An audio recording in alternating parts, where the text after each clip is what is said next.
Muito bom dia, que bom estar com você nessa manhã, segunda-feira, né? Começando uma semana aí, que Deus abençoe essa semana. Muito bom esse devocional com o presbítero Samuel Mamed, né? Sempre trazendo uma palavra para a gente. No Vida Devocional de manhã, a gente já fica aqui acompanhando, já fica, né, absorvendo, meditando na palavra de Deus. Espero que você esteja tudo bem aí com você e quero te agradecer por abrir a porta da sua casa e termos esse momento especial. Dando continuidade para a nossa série Heróis da Fé, hoje nós vamos falar sobre Enoque, que era companheiro de Deus. Vai valer a pena meditar sobre a vida desse herói da fé, né? E se você já conhece, vai ser bom rever a história dele, ver alguns pontos que tem a ver com a nossa vida, né? E se você não conhece, é uma ótima oportunidade para conhecer a vida de Enoque. Antes, eu quero lembrar para você que todo o nosso conteúdo, tudo que a gente tem feito aqui na IPP-TV está em um mesmo lugar para que você possa maratonar todos os programas, edificar a sua vida, né, com conteúdo cristocêntrico de qualidade, que é o IPP Play, e a gente vai rodar um vídeo agora para você saber mais desse canal. Veja aí. Eu tenho uma super novidade para você. A partir de agora, todos os programas da IPP TV já estão disponíveis para você maratonar quando e onde quiser. Espera aí, Lídia, você disse todos? Isso mesmo! Você pode assistir todos os programas gratuitamente no nosso novo canal do YouTube, IPP Play. É conteúdo de qualidade à sua disposição em apenas um clique. Para isso, basta só você se inscrever no IPP Play. Perdeu o seu programa preferido da IPP TV? Não tem problema, é só acessar o IPP Play e assistir todos os programas que quiser, a hora que preferir. Lembrando que o canal oficial da IP Pinheiros vai continuar com transmissão 24 horas da IPP TV, a sua TV missionária. E lá você vai poder assistir cultos e mensagens e poder assistir de novo e até compartilhar. Gostou da notícia? O IPP Play vem trazer mais conteúdo cristão para a internet. Vamos juntos propagar a palavra de Deus neste grande campo missionário. IPP Play, o conteúdo da sua TV missionária a um clique de você.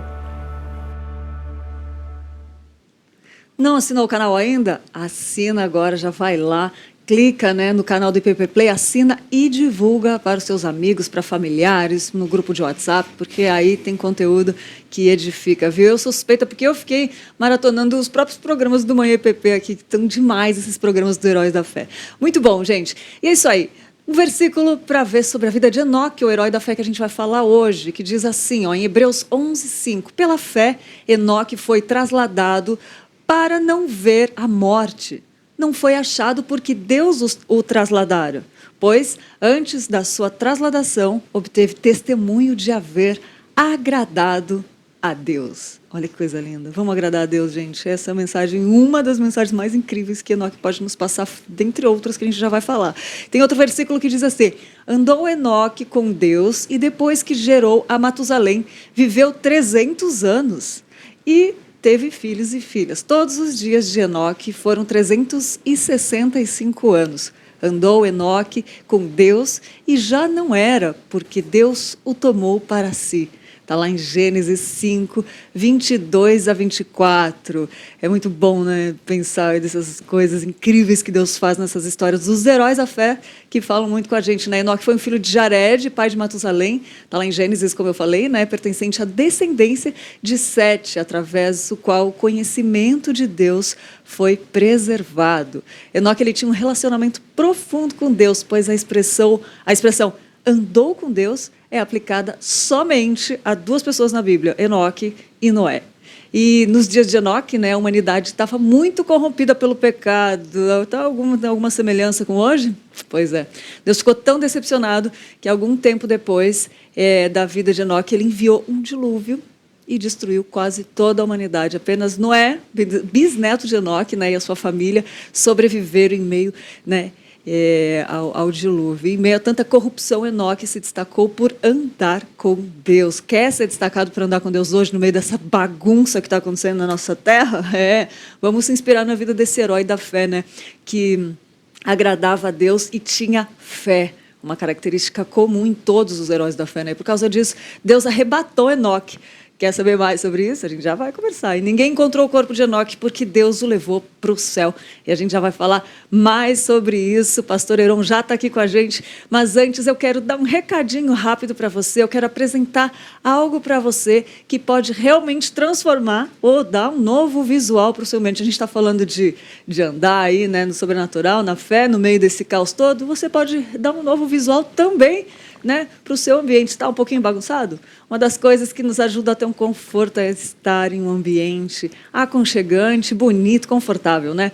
Por isso, as tintas da Quali Vinil são indispensáveis se você está precisando remodelar o ambiente onde você trabalha, onde você mora ou desenvolve coisas novas. A Quali Vinil, além de produzir tintas da melhor qualidade, pode ser encontrada muito pertinho de você, numa loja, pertinho da sua casa, ou no próprio site que está aparecendo na sua tela, qualivinil.com.br, né? Inspire-se, transforme, decore, use Quali Vinil. Quali Vinil, nossos parceiros aqui que deixaram os estúdios da IPP-TV tão gostosos, aconchegantes, confortáveis. Por isso que a gente indica. O que a gente faz uso para a gente indica para você, né? É isso aí, gente. Vamos lá falar sobre Enoque. E para falar com a gente, nós convidamos o pastor Heron Franciulli. Se eu falei errado, depois me corrija, pastor. O pastor Heron é pastor na Igreja Presbiteriana de Campo Belo, aqui em São Paulo. É bacharel em Teologia pelo Seminário Presbiteriano JMC, José Manuel da Conceição, e pela Universidade Presbiteriana Mackenzie, mestrando em Teologia Pastoral pelo CPAJ, Centro Presbiteriano, né? Andrew Jumper, o marido da Amélia Coutinho e pai do Tito Franciulli. Falei certo, Franciulli, pastor? Falou certo. Bom dia. Bom dia, Lídia. Eu agradeço a oportunidade. Bom dia a todos vocês que nos acompanham nesse bate-papo. É uma bênção poder falar sobre isso, né, pastor? A gente tem falado sobre os heróis da fé que tem, olha, é inspiração para a vida, dá para caminhar com os olhos em Cristo, só de olhar por esses heróis da fé, né? Exato, e eu acho que era essa a intenção mesmo do autor aos Hebreus, quando ele coloca essa lista ali, para servir de modelo e de inspiração para outros cristãos. É verdade. E, pastor, a gente vai falar de Enoque hoje. Eu queria que o senhor desse uma explicação sobre quem era Enoque, sobre o contexto da vida dele, para a gente poder entender esse herói aí. Então, Enoque é um personagem bíblico bem excêntrico, digamos. O que aconteceu com ele não aconteceu com muitas pessoas, né? Não é? Exatamente. E eu creio que essa história, né, de Enoque não ver a morte chama muita atenção. Sim. Embora a gente não tenha um volume muito grande de informações sobre ele. Então a gente tem esse texto de Gênesis, na genealogia de Sete, como você disse. A gente tem o texto em Hebreus, né, quando o autor cita essa galeria de pessoas que andaram por fé. E a gente tem uma breve passagem em Judas, falando a respeito de alguns escritos que seriam de Enoque. A gente vai conversar um pouquinho sobre tudo isso aqui. E ele ficou conhecido exatamente por isso, por ter poucas referências bíblicas, né, pastor? Exatamente. Fala um pouco dele, assim, o que aconteceu com ele? Foi arrebatado, né? Foi arrebatado? Não, Deus levou ele, né? Então, essa é uma pergunta bem interessante. Existe até alguma discussão a respeito disso, né? Num outro tópico aqui, a gente vai conversar sobre essa questão do que significou, de fato, Enoque não ver a morte. Né? Então, a gente vai tentar entender um pouco isso à luz de toda a Bíblia. Mas a questão principal aqui que você colocou, Enoque está num livro, né, no livro de Hebreus, citado como um modelo de cristão que andou com Deus no mundo corrompido, mas a gente precisa se lembrar bastante por que o autor fez toda essa lista. A gente precisa lembrar que o autor escreveu a epístola para judeus, cristãos que haviam se convertido ao cristianismo, mas que por algum motivo, por sofrimento, por perseguição, estavam dispostos ou estavam tendentes a abandonar a fé para voltar ao judaísmo. Então, o autor passa os 10 primeiros capítulos falando sobre a superioridade de Jesus Cristo. Então, ele mostra que Jesus é superior a Moisés, lembra Moisés, o principal líder, né, dos judeus, Cristo é superior aos anjos, uma doutrina ali do primeiro século, que achavam que os anjos tinham um papel que não é o papel deles, né, nas escrituras sagradas. Cristo é superior até mesmo a todo o cerimonial religioso do Antigo Testamento. Aliás, todo aquele cerimonial religioso apontava para Jesus Cristo. Então o autor está trabalhando isso, mostrando a superioridade de Cristo, dizendo, olha, não voltem ao judaísmo, porque Cristo é superior a tudo isso. E aí, quando chega no capítulo 11, ele vai mostrar algumas pessoas que justamente não retrocederam, não voltaram atrás nessa caminhada de fé, como um exemplo, né? E Enoque é uma dessas pessoas que a gente está conversando hoje. Eu gosto sempre de pontuar, Lídia, a gente está muito familiarizado com esse termo heróis da fé, né? E às vezes a palavra herói para a gente soa um pouco diferente daquilo que realmente o texto está querendo dizer. Verdade. Né? Então, porque herói a gente tem essa noção, principalmente por Hollywood, coisa e tal, que herói é aquele que vence por suas próprias forças. É aquela pessoa que tem em si mesma a capacidade de resolver o problema. Só que não é esse o ponto do autor aos Hebreus. Ele está chamando a atenção para pessoas que não andaram por si mesmas, mas pessoas que andaram com Deus. E aí a diferença na vida delas. Então, o ponto aqui de exemplo que ele coloca dessas pessoas é que elas foram modelos de fé, não de força em si mesmas, não de vitória em si mesmas, mas exemplos de fé a ser seguidos por todos nós. Então, esse é um ponto importante. Fenomenal. O senhor falou também a questão de não retroceder, né? Eu lembrei do versículo que Deus não se agrada dos que retrocedem. Exato, é o versículo anterior a esse texto, né? Nós não somos dos que retrocedem. Fenomenal. Né? Então, é essa ideia que está sendo construída em toda a epístola, né, aos Hebreus, e isso precisa ficar claro para a gente. E Enoque também, apesar de ter poucos livros na Bíblia, né, ele possui poucas referências bíblicas, né? E mesmo assim ele foi considerado herói da fé, por vários motivos, inclusive esses que o senhor acabou de colocar. Exato. Né?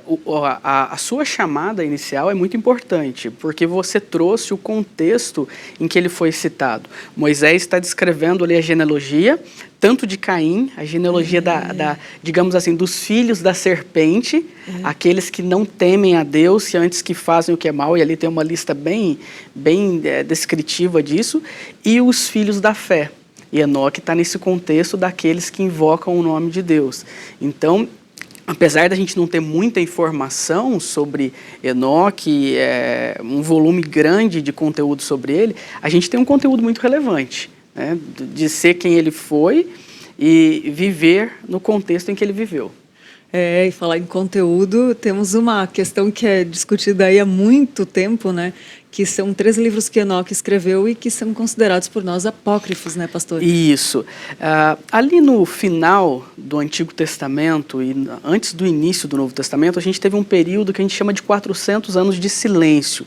É o período intertestamentário. Foi um período em que não houve levantamento de profetas da parte de Deus, ou seja, Deus se silenciou naquele período. E nesse contexto de muito caos, de muita dúvida a respeito do que Deus estava fazendo, ou se Deus ainda tinha a nação de Israel por sua nação, por seu povo, surgiram muitos escritos. Vários livros que a gente chama de apócrifos, a palavra significa literalmente oculto, o entendimento de algo que não está muito claro, ou que não faz referência à autoridade dos livros bíblicos inspirados por Deus, mas surgiram muitas literaturas nesse tempo, nesse período, e ao todo aí por volta de 140 livros, né, nesse momento.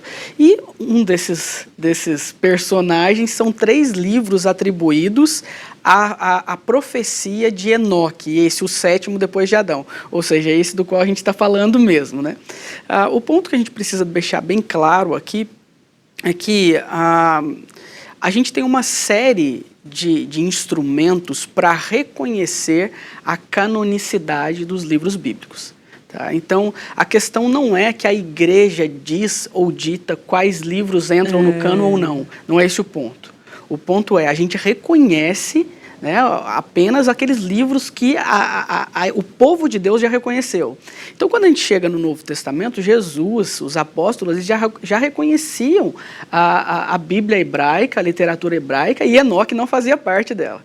tá? Esses livros, né, que são colocados como uma alusão às visões de Enoque, às revelações de Enoque. O Novo Testamento também não tem essa percepção de fazer isso, de colocar Enoque como um livro canônico, embora Judas cite um trecho né, desse livro. Ele não cita literalmente o texto, ele faz uma paráfrase do texto para explicar o seu ponto ali. Então, a gente não vê isso com muito problema, porque Paulo também fez isso. Então, Paulo, quando ele estava em Atenas, ele citou um poeta grego para chamar a atenção dos atenienses para aquilo que era a verdade. Então, o fato de primeiro Enoque ser citado por Judas não implica necessariamente que ele se torna inspirado por isso. Judas é inspirado, Enoque não é inspirado. Mas os autores bíblicos citaram ali em algum momento alguns livros, literaturas do contexto, né? E eles citaram com um propósito. É isso que a gente tem que ficar atento nesse sentido. Que bom. Então, não, tem coisa que a gente não precisa também ficar buscando, né? Não tá. Eu disse para você, essa é uma discussão teológica e tem bastante discussão. Não, e tem muita. Tem gente que se irrita por causa disso, exato, né? Que fala por que não tem, começa a brigar. Acho que está brigando com Deus nessa E isso surgiu agora recentemente, né? A gente teve um boom com essa questão do livro de Enoque aí nas redes sociais há um tempo atrás, várias editoras lançando o livro, o material, então isso tudo contribuiu para esse cenário bem polêmico nesse sentido. Ajuda, né? A internet hoje você tem que tomar cuidado que piscou ali e deu polêmica, né? Exatamente. Pastor, e tem 2 Enoques, né, no Antigo Testamento. Tem. Como é que a gente pode diferenciá-los? Isso, na verdade tem 4. Obrigada.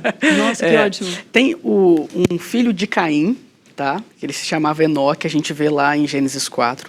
Depois um filho da descendência de Sete, como você disse, filho de Jared, também chamava Enoque. A gente tem um filho de Midian.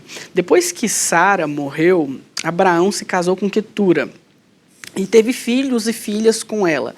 Uma filha de Abraão se chamava Midian e um filho dela, de Midian, né? Portanto, um neto de Abraão também se chamava Enoque.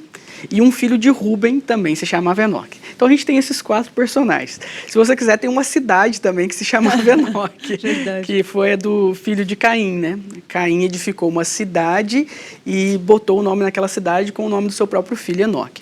Mas esses 2 principais são aqueles que estão na genealogia de Caim e aquele que está na genealogia de Sete, como você disse, de Adão também. Tá? A diferença aqui, é interessante a gente pegar esse ponto bíblico, que Enoque significa literalmente dedicado. Tá? A palavra é essa. E a gente tem essa relação muito forte no Antigo Testamento do significado do nome com a vida da pessoa. Né? Então, enquanto a gente tem na genealogia de Caim um Enoque dedicado a fazer o que era mal, a viver de maneira corrupta e rebelde ao Criador, a gente tem na genealogia de Sete um Enoque dedicado a servir ao Senhor. Então, eu acho que esse é o ponto principal. A gente tem 2 pessoas com o mesmo nome em um contexto bem similar, mas fazendo coisas completamente opostas. Um buscando a Deus, enquanto o outro se rebelando contra Deus. Então, são basicamente esses Enoques que a gente tem nas Escrituras. Que demais essa colocação. Pastor, quais lições a gente pode tirar disso?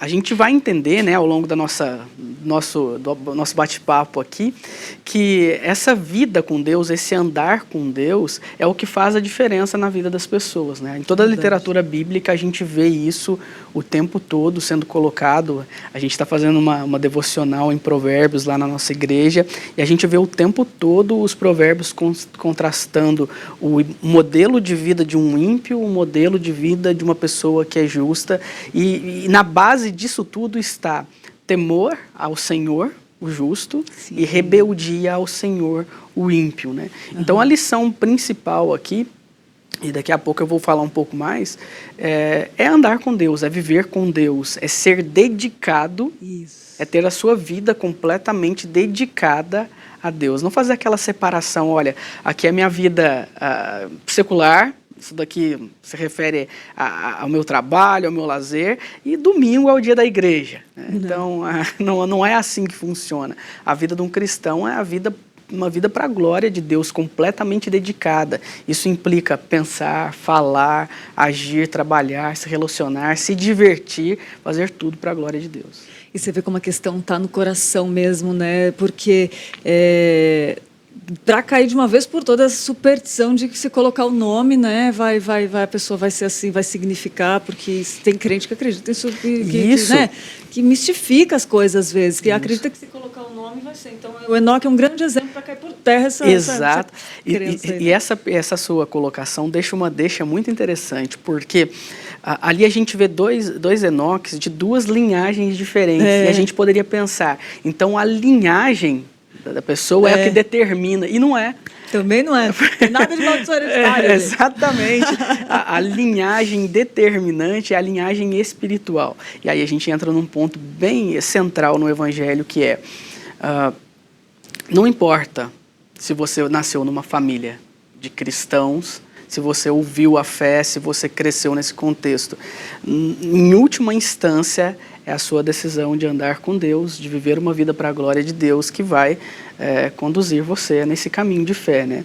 Então, aqueles que eram descendentes de Abraão, por exemplo, da genealogia de Abraão, não eram necessariamente descendentes da fé de Abraão. Olha lá. Entende?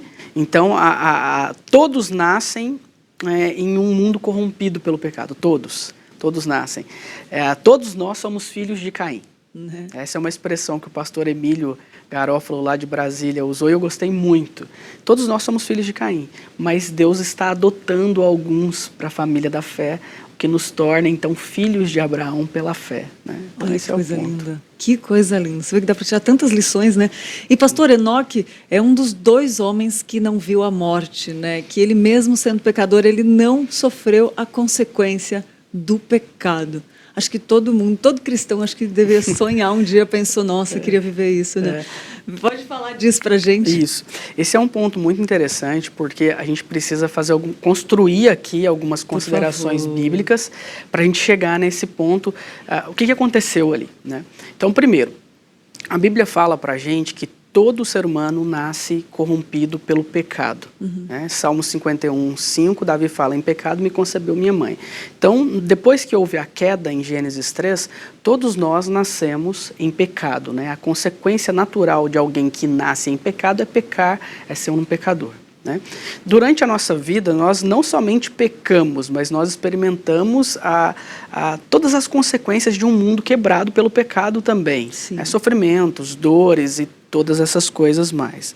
Então, quando a gente olha para Enoque e para Elias, que é o outro personagem que a Bíblia fala que eles não viram a morte, a gente precisa tentar entender o que aconteceu ali, como que se deu esse processo. E eu creio que algumas passagens bíblicas podem nos ajudar nesse sentido. Por exemplo, quando Paulo está escrevendo à igreja em Corinto, na sua primeira carta, falando sobre a ressurreição de Cristo, mostrando que a ressurreição é o fundamento da nossa esperança, ele coloca que Jesus Cristo é a primícia dos que dormem. Jesus foi o primeiro a ressuscitar em glória, em corpo glorificado. Então, a era da ressurreição foi inaugurada em Jesus Cristo. Esse é o argumento de Paulo.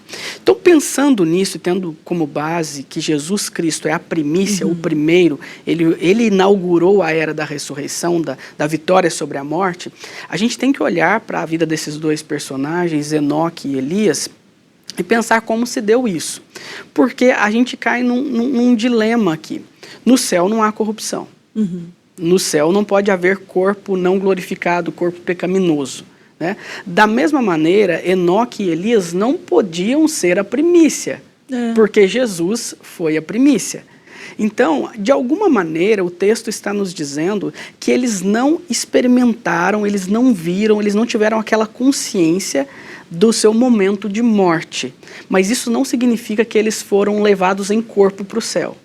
Tá? Então, houve morte, houve separação entre espírito e corpo, tem que ter havido, porque a própria Bíblia mostra isso para a gente, constrói esse pensamento, mas Hebreus deixa claro, como você leu, que Enoque foi trasladado não para não morrer, mas para não ver a morte. Ou seja, pressupõe que ele morreu, mas que ele não viu. O mesmo caso com Elias. Então, houve uma graça de Deus sobre esses dois personagens e que eles estavam andando com Deus e, de repente, o pastor Vadislau, que comenta esse texto dessa maneira, ele diz, eles estavam andando com Deus e Deus falou, quer vir para minha casa? Então venha. E foi algo desse tipo, entendeu? Como se eles não experimentassem esse momento de morte. Mas, de alguma maneira, morte houve, porque houve separação entre espírito e corpo. Tem que ter havido. A Bíblia nos coloca nessa posição. Mas e aí, a pergunta, como é que faz? Como é que separa? O corpo ficou ali, não ficou, não fala? Esse é o ponto que a gente não sabe. A gente não sabe. A gente não sabe. A gente não sabe muito bem como foi esse processo, né? Não tem como descrevê-lo assim de maneira bem precisa. De Deus, né? Foi um mistério. Agora, o que a gente pode inferir, logicamente, da Bíblia é isso. Houve morte, mas não houve talvez, né? E aqui eu estou tentando me colocar bem as palavras para não incorrer nenhum erro, né? Houve morte, mas talvez não tenha havido aquela consciência da morte, aquela dor da morte, o experimentar dos momentos finais, algo do tipo. Como alguém que está envelhecendo, alguém que está doente, que sabe que está se aproximando, né, da morte. Por que eu estou dizendo isso para você? Porque quando a gente olha para a genealogia de Sete, ali no capítulo 5, você pode ver que tem um padrão ali. Jared viveu tantos anos, gerou a Enoque, viveu mais tantos anos e morreu. Matusalém viveu tantos anos, gerou, morreu. Então vem essa construção toda, morreu. Quando chega em Enoque, ele não morreu, ele foi trasladado, né? Então há um contraste ali entre aqueles que envelheceram e morreram, e há um contraste entre aquele que não tinha envelhecido e foi tomado por Deus. Mas, de alguma maneira, ele não experimentou dessa morte, mas, de alguma maneira, pensando em morte como separação da alma, do espírito e do corpo, aí, com certeza, tem que ter havido pela própria Bíblia. Tem que ter havido. Sim, claro. Entende? É como se... Sabe aquelas coisas que a gente percebe muito assim nos comentários de alguém que partiu, né? Fala assim, nossa, parece que ele estava sentindo. É comum isso, né? Parece que estava sentindo. Talvez foi essa sensação de que foi privada, Exato. Né? Assim, eu imagino, né? A gente tem essa percepção de morte, esse cheirinho de morte diariamente, né? De despedida, de doenças, de sofrimentos, de coisas, né, que a gente sabe que é o fim mesmo, né? Dessa realidade aqui. Mas o que o texto está enfatizando, eu creio que é o seguinte, Elias e Enoque passaram por um processo diferente de todos os outros seres humanos. Mas aí é o ponto principal. Eles não poderiam ir em corpo para o céu, porque é um corpo corruptível, e eles não poderiam ter sido glorificados antes de Jesus, porque Jesus inaugurou a era da ressurreição. Jesus foi a primícia da ressurreição. Então houve separação entre espírito e corpo, mas de alguma maneira ali foi algo, eu creio, sobrenatural de Deus para que eles não experimentassem essa transição como todos os outros humanos experimentam. Uou, Deus nos chamou, vem filho. Exatamente, vem. Agora, eu vou perguntar para Deus, né? Se a gente... Como? Porque não, tem coisa que a gente não precisa saber, né? Mas assim... mas está claro, ficou claro, consegui entender. Conseguiu entender. Consegui. E eu acho isso, pastor, tem coisas que, se Deus quisesse, Ele revelaria para a gente detalhes, né? Exato. A gente tem um texto clássico, né, de Deuteronômios 29, né, as coisas não reveladas pertencem ao Senhor. Isso. Aquilo que foi revelado, aquilo que está na Escritura, é porque Deus quis que nós soubéssemos. A gente não tem todos os detalhes de todos os eventos, mas a gente tem tudo aquilo que a gente precisa para conhecer a Deus e para viver uma vida para a glória dele.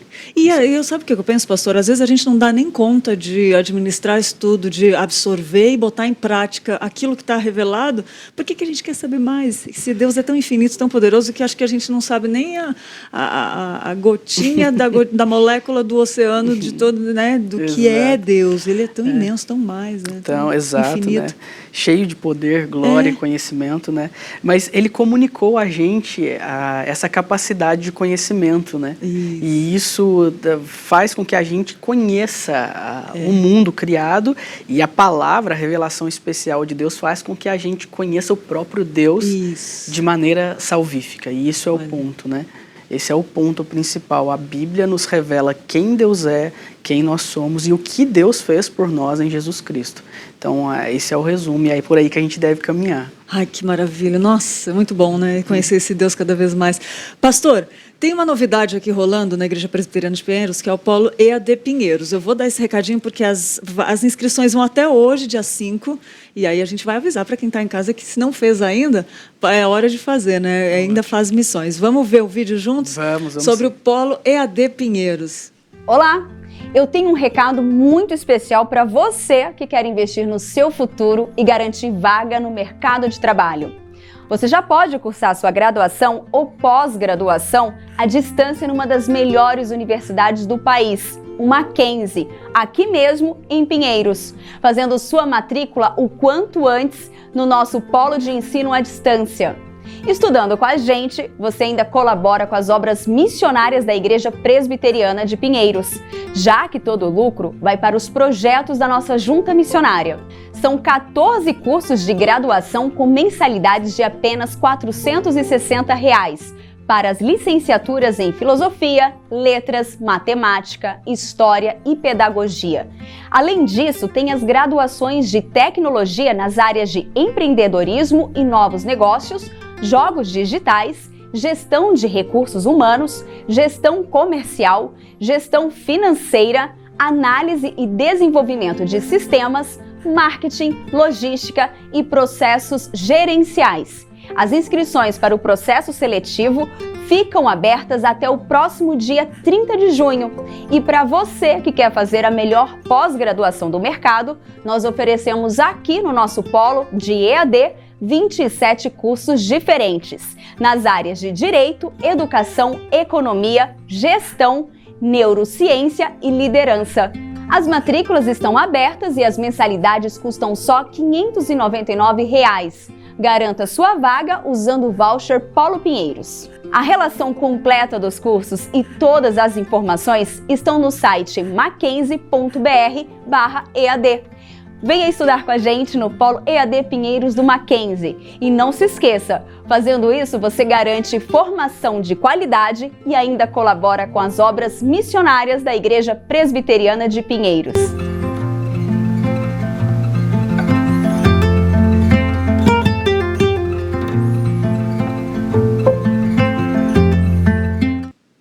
Olha aí, hoje é o último dia, prorrogaram, né, as inscrições, hoje é o último dia, então corre lá, divulga para amigos, para jovens aí que estão saindo, né, estão querendo pensar na carreira e ainda ajudar em missões com o Polo EAD Pinheiros. Corre lá. Vamos voltar aqui, tem uma pergunta interessante, pastor, no chat. Quero agradecer a todo mundo que está mandando os comentários. A Ângela, pastor, perguntou assim: quando aparece Moisés e Elias junto a Jesus, o que seria? Isso, esse é um episódio interessante, né, que é o episódio da transfiguração. Então, Jesus sobe com os seus discípulos ali, digamos, aqueles que fazem parte do círculo principal de Jesus, né? Os três ali que sempre aparecem mais, né? Pedro, Tiago e João, né? E lá Jesus se transfigura em glória, mostrando o Cristo glorificado para esses discípulos. É interessante que quando Pedro vê Jesus Cristo e vê ali Moisés e Elias, né, ele fala: vamos fazer uma tenda aqui, Senhor, e vamos ficar aqui junto.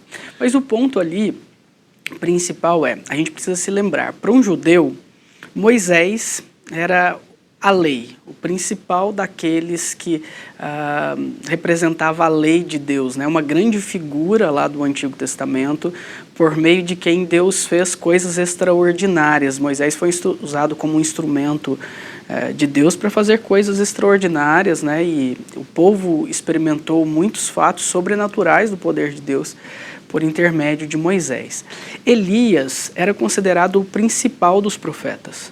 Então, Elias, para um judeu ali no contexto do Novo Testamento, ali no início da era cristã, digamos assim, Moisés e Elias eram os principais representantes, um representando a lei e outro representando os profetas. Quando Jesus se transfigura em glória ali com Moisés e com Elias, e aí Deus fala: esse é meu filho amado, a ele ouvi. Veja a mensagem que Deus está passando para os discípulos e para todos aqueles, para nós que lemos a palavra de Deus, está aqui alguém maior do que Moisés e maior do que Elias. Então, existia essa consciência, esse mito de que Elias, Moisés eram realmente os grandes homens, os grandes líderes da nação, que talvez ninguém se equipararia a eles. Mas Jesus Cristo vem e mostra, e Deus mostra ali naquele episódio que Jesus Cristo, o Filho de Deus, é muito maior do que Moisés, ele é maior do que Elias, ele é o sumo sacerdote, ele é o profeta enviado de Deus, ele é a própria palavra de Deus. Ao mesmo tempo que ele é o sumo sacerdote, ele é o principal dos sacerdotes, ele é mesmo a oferta de Deus. Ele é o cordeiro que se sacrifica, ele é o rei que reina sobre todas as coisas. Então o episódio ali é para mostrar a superioridade de Jesus Cristo frente àquelas pessoas que quase que idolatravam as figuras de Moisés ou de Elias. Que mensagem também que a gente pode tirar nisso, Parar de idolatrar homens e olhar para a glória única de Cristo, Exato, eu acho que isso corresponde muito à nossa época, Porque a gente também está cercado de grandes líderes e pessoas que a gente admira, que faz trabalhos excelentes, com a graça de Deus tem produzido muita coisa boa, só que a gente tem que sempre lembrar, a supremacia é toda de Jesus Cristo, A gente não pode pegar esse modelo de sucesso secular, onde pessoas são idolatradas, e trazer isso, importar isso para a igreja, Homens, mulheres são instrumentos de Deus, Isso. Então a gente tem que ter sempre essa perspectiva. A supremacia, a glória é toda do Filho.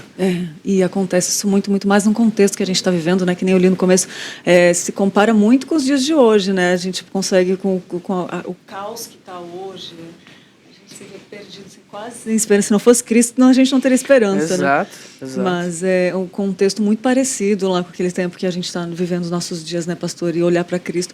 Agora eu fico pensando assim, imagina hoje que nós temos uma visão limitada, por mais que a gente tenha essa revelação de Cristo, Imagina quando a gente encontrar Ele e ver por inteiro. A gente vai pensar, nossa, eu não tinha noção, de quão glorioso Ele é. Paulo fala que a gente hoje vê como um espelho embaçado, mas um dia, os nossos olhos o verão, E eu creio que essa glória do Senhor Jesus Cristo vai inundar o nosso ser por completo, Tanto é que o próprio Paulo vai dizer que todo olho verá, toda língua confessará e todo joelho se dobrará. Uau. Veja, ele não está dizendo que só o joelho dos cristãos se dobrarão perante Deus.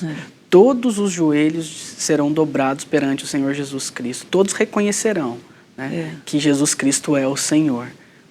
Então, essa supremacia do Filho, a glória do Filho, que deve estar sempre na nossa mente e em tudo aquilo que a gente faz. A gente não pode se pautar pelo sucesso, pela glória humana, mas viver a nossa vida para a glória de Deus, Me lembra do devocional que eu estava lendo ontem do Spurgeon, que ele fala que não só as nossas mãos têm que estar limpas, o coração tem que estar limpo também, Porque o homem mentiroso, por exemplo, ele não vai herdar o reino dos céus.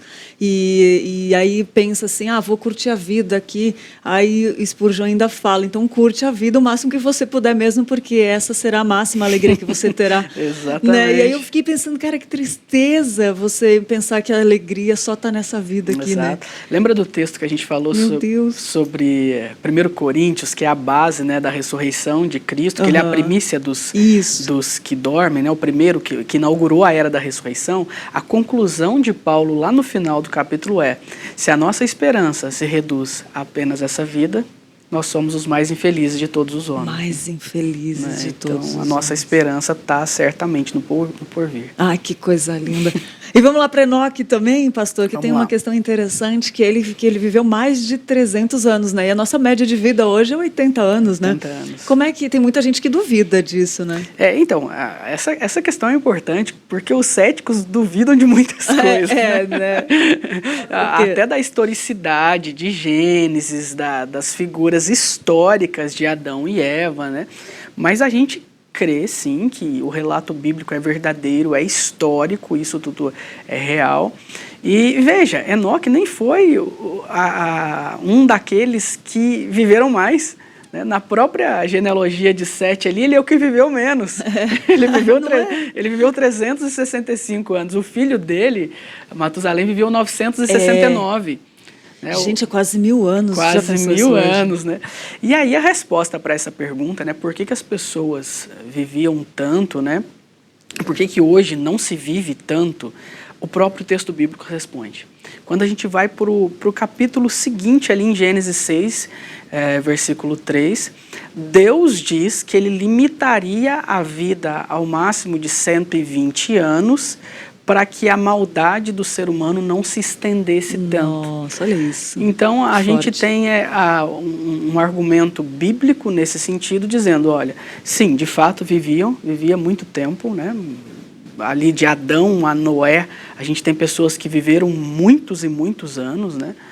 Mas Deus limitou isso para que a maldade não se estendesse tanto, não se tornasse tão generalizada. Esse é o início do texto que dá origem ao texto de Noé, quando Deus vai dar o dilúvio, vai trazer o dilúvio. E aí a gente olha hoje, veja como o dado bíblico coincide bastante com o que a gente experimenta hoje mesmo.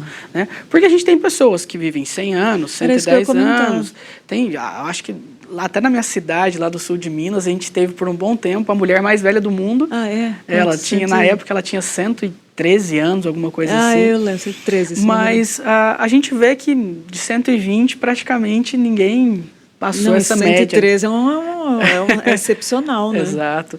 Então, 80 anos é a média, e isso pode variar de lugar para lugar. Talvez aqui no Brasil seja 70 e poucos, talvez no Japão, onde a qualidade de vida é um pouco maior, vive-se mais. Mas o fato é que a gente está limitado, porque isso foi um modo de Deus refrear a maldade, o avanço da maldade no mundo. Então, isso é o que a Bíblia explica para a gente. E isso não tem a ver, pastor, com quem vive menos, né? Só para deixar claro. Não, cedo, não tem nada a ver, né? Isso tem a ver com os decretos eternos de Deus, né? Então, a gente crê que... E a própria genealogia que a gente está lendo de Sete nos ajuda nessa pergunta, porque Abel viveu muito pouco. E ele é o primeiro herói da fé. Olha lá, é verdade. Né? Então, não importa se você viveu muito ou se você viveu pouco. Importa se você viveu para o seu Criador. Se você que viveu 33 anos, né? Exatamente. Jesus Cristo viveu 33 anos. Cumpriu com o propósito, cumpriu. Exato. E o texto ao Hebreus vai dizer que o sangue de Abel ainda fala. Ou seja, Abel deixou um legado para as gerações posteriores, ainda que assassinado muito jovem pelo seu irmão Caim. E o testemunho de vida dele impactou as pessoas e continua impactando. O sangue dele ainda fala. Ele está na galeria dos heróis. Então, a vida é para ser vivida para a glória de Deus, sendo ela 100 anos, 50 anos, 30 anos e por aí vai. Exatamente. E Enoque, pastor, ele tinha um relacionamento profundo com Deus. Olha, eu vou te falar, é o meu desejo, toda vez ir mais profundo com Deus, mais intimidade com Deus. Acho que todo crente que tem deseja isso, né? Sim. Tanto é que a sua expressão andou com Deus é aplicada somente a Enoque e a Noé, né? O que esses dois homens tinham de especial que pode nos inspirar? Isso, legal. Voltando então para a genealogia ali, que é onde a gente encontra a primeira vez que cita Noé e onde cita Enoque de maneira especial. Então a gente está falando de Gênesis 4, a partir do versículo 17 até o 32, versículo 32 do capítulo 5. Tá? Então ali a gente tem, como eu disse a vocês, a descrição de duas genealogias. Dos descendentes da serpente, daqueles que não temem a Deus, daqueles que se rebelaram contra o Criador, e outra genealogia daqueles que temem a Deus, que invocam o nome de Deus, como foi ali, o relato fala de Enos, né? O primeiro, daí passou-se a invocar o nome de Deus e toda a descendência de Enos. Então, quando a gente olha para Enoque, para Noé, o que fica bem claro para a gente é que eles viveram por fé no meio de uma geração extremamente corrupta e corrompida e rebelde ao Criador. Então, quando a gente vê a expressão se tratando tanto de Enoque quanto de Noé, falando que eles andaram com Deus, significava que eles tiveram uma vida completamente pautada pelo temor ao Senhor, diferentemente dos homens que viveram no contexto deles. Então, andar com Deus implica viver a vida para a glória de Deus, temer a Deus em todos os sentidos, ter aquele senso de urgência de que minha vida não é minha, eu não vivo de maneira autônoma, eu não sou o proprietário de mim mesmo, pelo contrário, eu vivo para Deus, eu sou de Deus, a minha vida é um instrumento para servir a Deus. Então eu acho que é isso que caracteriza tanto Noé quanto Enoque, homens que viveram de maneira diferente ao contexto em que eles estavam inseridos, né? Que viveram por fé, como Hebreus vai expressar. Então, a fé na promessa de que um dia Deus levantaria um descendente da mulher que esmagaria a cabeça da serpente. Veja que está muito próximo a isso ainda, a promessa feita em Gênesis 3, desses relatos de Noé e Enoque, né? De um dia Deus vai levantar alguém que vai esmagar a cabeça da serpente. Então esses homens creram na promessa. Então, e isso foi imputado como justiça para eles. Como que os homens do Antigo, as mulheres do Antigo Testamento eram salvos? Crendo na promessa do Redentor que viria. Nossa. Como que as pessoas como nós hoje são salvas? Crendo na promessa do Redentor que já veio. Então, a fé, esse elemento, é um instrumento dessa salvação operada em nós pelo Espírito, mas lá no Antigo Testamento, fé no Redentor que um dia viria, né, vivendo por fé, e no Novo Testamento, e agora fé no Redentor que um dia já veio e executou os seus atos, seus planos de salvação na história.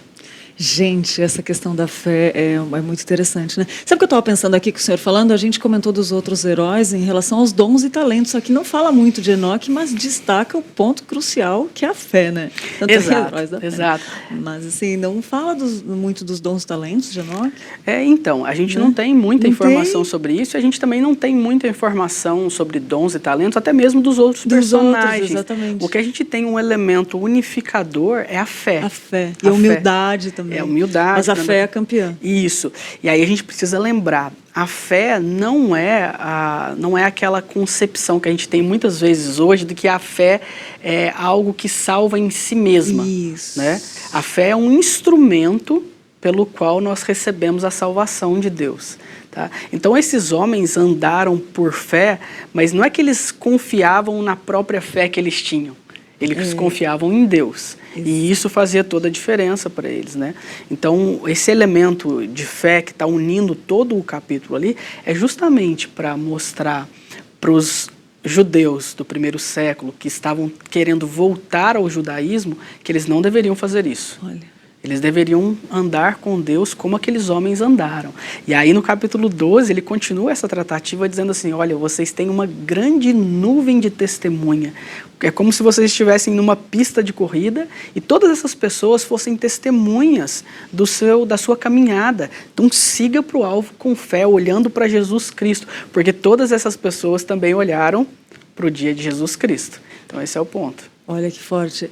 E o senhor estava falando aí, lembrei de que muitas pessoas, às vezes, querendo resultados, querendo respostas rápidas, às vezes acaba até, eu sei de crentes, por exemplo, que mudaram de religião. Vamos pegar um exemplo extremo para a gente meditar sobre isso, né? Mas assim, mesmo não deixando claros dons e talentos, eles andaram em fé com o olho no lugar certo, com a visão no lugar certo, que é Cristo.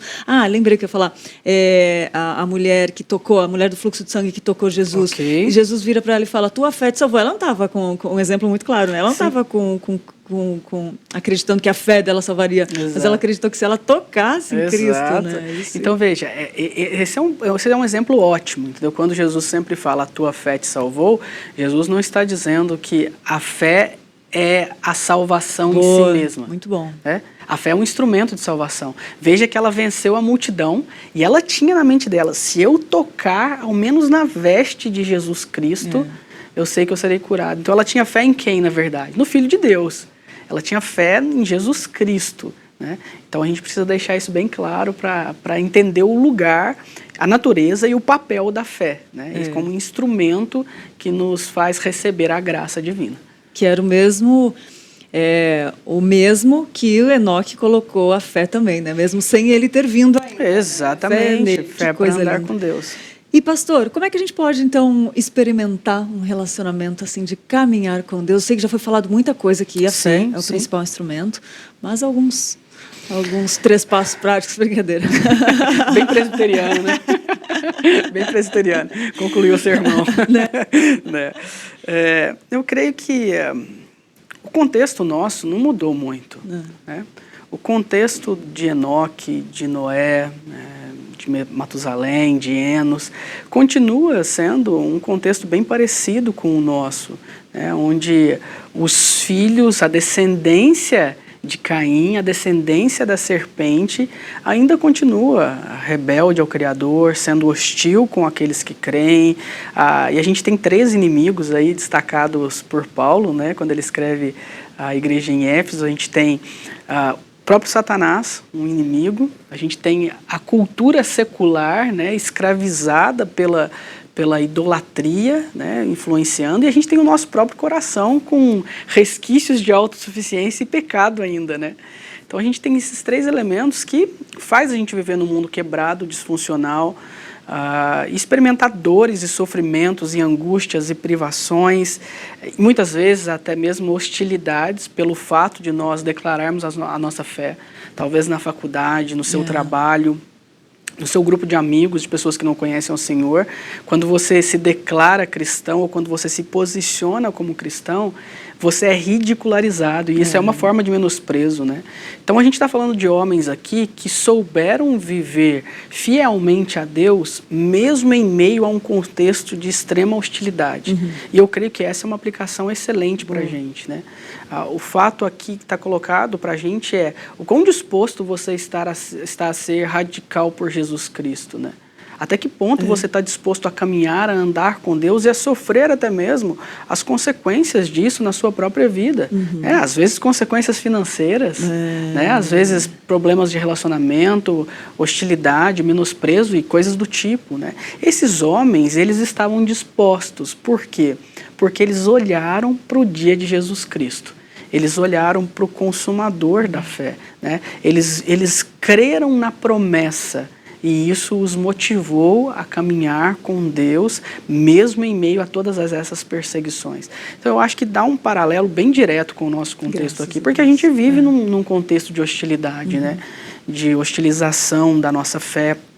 O ambiente acadêmico é muito hostil àqueles que dizem crer, que Deus, o mundo foi criado por Deus num único ato, né? Então você tem vários momentos em que a sua fé vai sendo ridicularizada, né? E a tendência de pessoas que são menosprezadas, ridicularizadas, é uma tendência de retroceder. E é o ponto que a gente já trouxe aqui, né? Você vai deixando tudo isso, toda essa influência consumir você deixa de olhar para Cristo e começa a olhar para os problemas, para as dificuldades que estão à sua volta, e aí você então pensa em retroceder. Então eu acho que o ponto é esse, né? Enoque é um exemplo de alguém que não retrocedeu. Então, ele olhou para o dia de Jesus Cristo, ele olhou com fé para a promessa do Redentor, do descendente da mulher, e ele caminhou nesse sentido. E eu acho que a gente precisa um pouco disso, né? Como igreja cristã, a gente precisa caminhar também nesse sentido, a não ficar negociando a nossa fé, né? Por causa da nossa imagem ou por causa de uma aparente paz que não é uma paz verdadeira, né? Uma paz social. Então, a pergunta que sempre fica para mim, eu acho que fica para todos nós, é o quão disposto você está, como você está disposto a ir, né, a levar, a ser radical na sua fé e andar com Deus, mesmo em meio a uma sociedade corrompida. Amém. Esse é o ponto, né? Uau, e é incrível. Nossa, isso é uma coisa que eu penso sempre, assim, eu oro por Deus levantar um povo que seja, assim, eu não sei, né? E a gente tem uma coisa muito boa também, que Cristo já veio, e a gente pode olhar para frente para o próximo evento, que quando ele voltar, a gente vai estar lá todo mundo com ele. É muito bom. Exatamente. A gente precisa continuar crendo na promessa. Olhando né? para frente, né? A gente não tem como, mesmo Cristo já ter vindo antes, né? Num tempo passado, a gente olha para ele num tempo futuro. Olha que coisa louca. Exato. A gente olha o que ele fez no passado, se fará. lembrando com esperança, né? Pensando com esperança no que ele fará ainda no futuro. Aliás, esse é o propósito da ceia, né? Quando Jesus instituiu a ceia, ele falou justamente isso, né? Para recordar o que ele fez, aguardando o que ele ainda fará, né? Então a gente vive nesse período do já e o ainda não. Muito bom, pastor.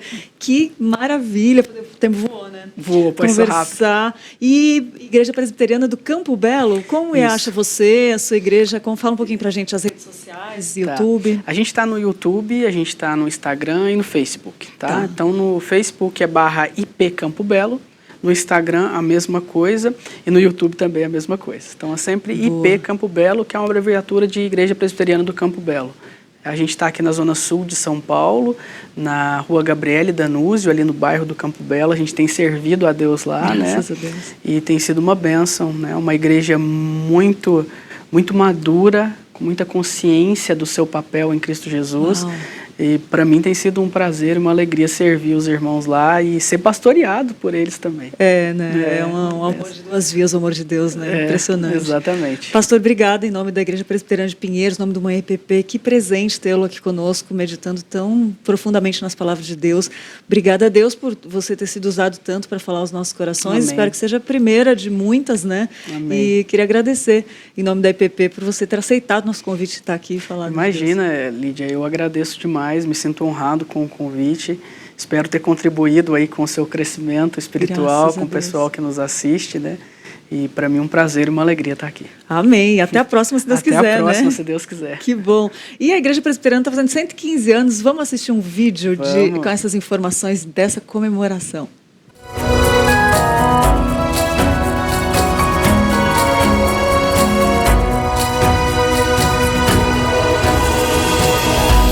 A Igreja Presbiteriana de Pinheiros completa 115 anos no próximo dia 8 de julho. Por isso, os cultos do domingo, dia 11, e o Conexão com Deus, no dia 12, serão especiais em comemoração ao aniversário da igreja, junto da presença dos reverendos Arival Dias Casimiro e Hernandes Dias Lopes. Os cultos também serão transmitidos ao vivo pela IPP-TV por meio do canal do youtube.com/IPPinheiros. Inscreva-se para participar e venha comemorar conosco o aniversário de 115 anos da sua grande igreja missionária. Matheus Santos para o IPP Informa.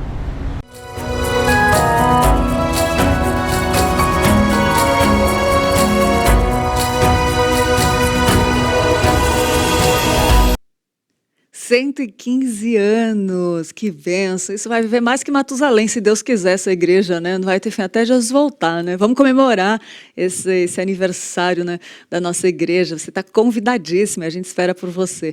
Olha só, e ser um missionário na internet é bom demais, mas melhor ainda é poder evangelizar aquelas pessoas que estão à sua volta, um vizinho, um colega de trabalho, né? E foi pensando nisso que a editora e livraria Hebron resolveu disponibilizar Bíblias a preço de custo. Olha isso, uma caixa com 32 Bíblias que custa apenas R$ 249,90. E detalhe, presta atenção, frete grátis para todo o Brasil. Pode pedir agora e você não paga o frete. E essa é uma forma que a editora Hebron encontrou de ajudar a fazer com que você faça aquilo para o qual você foi chamado. Propagar a palavra de Deus. Então, acesse o site editoraebron.com.br, compra já a sua caixa de Bíblia, né? E vai distribuindo Bíblia. É a melhor coisa que a gente pode fazer, é levar a palavra de Deus. A gente não tem coisa melhor. E Editora Hebron, sou editora missionária. É isso aí, gente. Vamos ver quem está de aniversário hoje?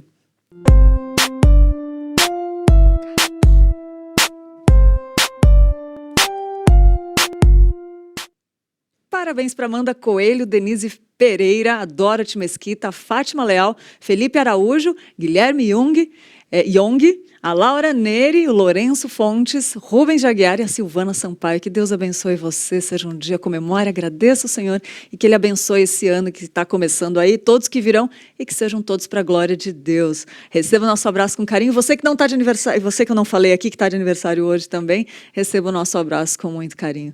Obrigada pela companhia, um privilégio demais estar caminhando com você e eu espero que você tenha gostado. Compartilhe. Se quiser assistir depois, lá no IPP Play vai estar disponível esse programa para você, tá bom? Obrigado pela sua companhia mais uma vez e eu espero por você amanhã. Fiquem com Deus. Tchau, tchau.